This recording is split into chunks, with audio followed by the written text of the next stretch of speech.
Hi, hello, வணக்கம் welcome back to our channel nerves lifestyle. நம்ம இன்றைக்கி இந்த வீடியோவில் புதினா சாதம் அதாவது மின்ட் ரைஸ் எப்படி பண்ணுறதுன்னு தான் பார்க்க போகிறோம். அதுக்கு முன்னாடி இந்த வீடியோ ஃபுல்லாக பார்த்து உங்களுக்கு இந்த ரெசிபி பிடிச்சிருந்ததுன்னா மறக்காமல் like, share and subscribe to nerves life style.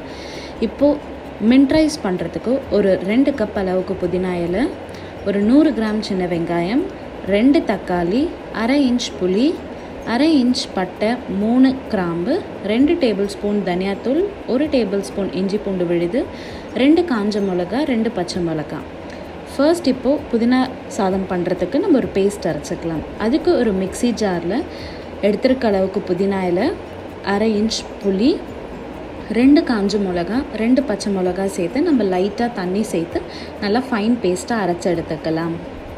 இப்போ புதினா சாதம் பண்ணுறதுக்கு ஒரு பாத்திரத்தில் ஒரு 2 டேபிள் ஸ்பூன் எண்ணெய் ஆட் பண்ணி, எண்ணெய் சூடானதுக்கப்புறமா அரை இன்ச் பட்டை, 3 கிராம்பு சேர்த்துட்டு கூடவே ஒரு 100 கிராம் போல் சின்ன வெங்காயம் சேர்த்து நம்ம நல்லா வதக்கிக்கலாம்.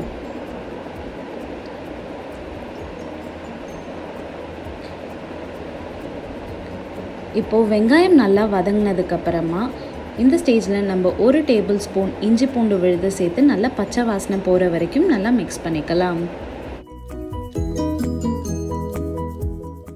இஞ்சி பூண்டு பச்சை வாசனை போனதுக்கப்புறமா ஒரு 2 தக்காளி சின்ன சின்னதாக கட் பண்ணதை சேர்த்துட்டு கூடவே தேவையான அளவு கல்லுப்பு, ஒரு 1/2 டீஸ்பூன் மஞ்சள்தூள் சேர்த்து நம்ம நல்லா மிக்ஸ் பண்ணிக்கலாம்.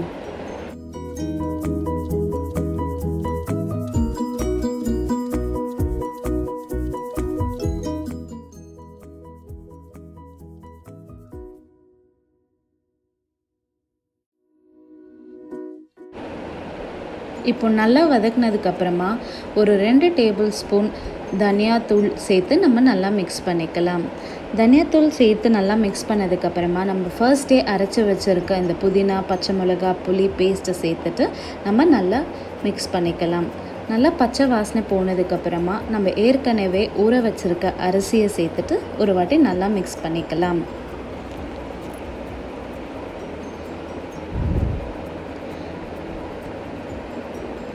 அரிசி சேர்த்து மிக்ஸ் பண்ணதுக்கப்புறமா நம்ம தேவையான அளவு தண்ணி சேர்த்துக்கலாம். 1 கப் அரிசிக்கு 2 கப் தண்ணி.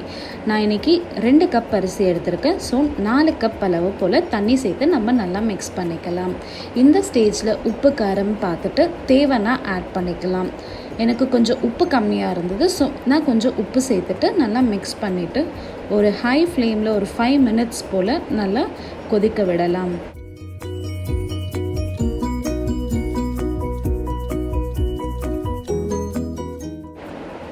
இப்போ ஒரு 5 மினிட்ஸ் கழித்து பார்க்குறப்போ நல்லா கொதி வந்திருக்கு. இந்த ஸ்டேஜில் ஒரு வாட்டி நல்லா மிக்ஸ் பண்ணிவிட்டு நம்ம ஸ்டவ்வை மீடியம் ஃப்ளேமில் வச்சுட்டு ஒரு 5 to 10 மினிட்ஸ் போல் நல்லா வேக விடலாம். இப்போ பார்த்தோன்னா நம்மளுக்கு நல்லா வெந்திருக்கு சாப்பாடு. இந்த ஸ்டேஜில் நம்ம இதை ஹாட்டாக சர்வ் பண்ணிக்கலாம்.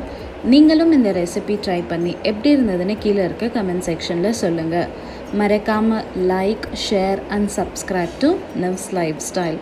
தேங்க்யூ.